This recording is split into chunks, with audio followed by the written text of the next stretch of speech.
इस वीडियो का टॉपिक है वॉर पोइट्री। बहुत ही इंटरेस्टिंग सा टॉपिक है और बहुत सी शॉर्टली हम इसको कवर करेंगे। तो वॉर पोइट्री जो है एक लिटरेरी जॉनरा है।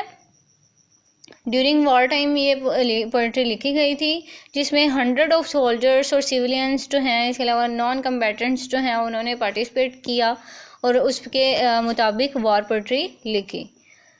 साथ ही साथ ये था कि वॉर पोइट्री ही उन्होंने क्यों, मतलब पोइट्री ही क्यों उन्होंने एज ए लिटरेरी जॉनरा लिया, उन्होंने कोई और चीज़ क्यों नहीं ली, जैसे नॉवेल्स हैं, ड्रामास हैं, वो क्यों नहीं लिखा। तो इसका आंसर ये है कि पोइट्री में हमारे इमोशंस जो हैं बहुत एक्सट्रीम लेवल पे एक्सप्रेस होते हैं। मतलब पोइट्री में जिस तरह से इमोशन एक्सप्रेस होते हैं उस तरह किसी और जॉनरा में नहीं हो सकते। दूसरी बात ये कि इसमें लैंग्वेज ऑर्डिनरी यूज़ नहीं होती। लैंग्वेज जो है उसमें मेटाफर्स होते हैं, इसके अलावा कंसील्स होते हैं, वो तो बाकी चीज़ों में भी होते हैं, लेकिन पोइट्री में हम इनका यूज़ ज़्यादा करते हैं। तो इसीलिए उन्होंने पोइट्री चूज़ की। और इससे पहले यानी वर्ल्ड वार 1 और इससे पहले जो है वर्ल्ड वार 1 के दौरान भी पोइट्री जो है वार के मतलब मुताबिक लिखी जा रही थी कि वार होनी चाहिए।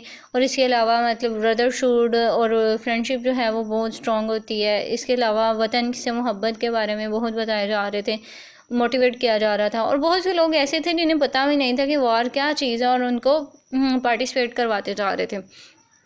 तो with the passage of time लोगों को पता चलना शुरू हुआ कि वार तो एक मतलब अजीब सी चीज़ है, यहाँ पे तो मतलब डेथ है, हॉरर है और इस तरह का कंसेप्ट है। तो वो एंटी वार पे लिखना शुरू हो गए थे।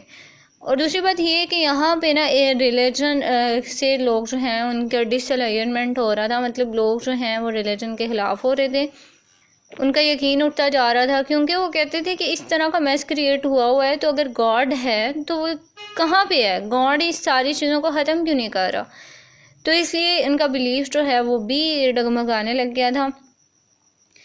तो ये कंसेप्ट था वार पोइट्री के बारे में, बहुत ही इंटरेस्टिंग सा, बहुत ही शॉर्टली। आपको कोई कंसेप्ट है, कोई ओपिनियन, कोई क्वेश्चन आप पूछना चाहते हैं तो आप मुझे कमेंट सेक्शन में बताएं। And thank you so much for watching.